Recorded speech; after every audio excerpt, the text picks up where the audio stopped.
Apart from what has been mentioned before, here are some other gene therapies for type 1 diabetes.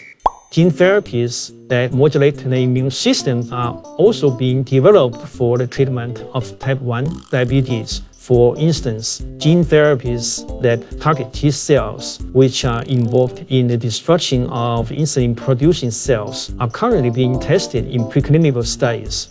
Modified viral vectors can be used to deliver genes into cells to restore insulin production. For example, a viral vector carrying the insulin gene can be injected into the body to deliver the gene to the pancreas, where it can help restore insulin production. This approach has shown promise in preclinical studies and is currently being tested in clinical trials. While gene therapy holds great promise for the treatment of type 1 diabetes, more research is needed to develop safe and effective gene therapies that can be used in clinical practice. Subscribe for updates on gene therapy research progress for treating type 1 diabetes and other genetic conditions.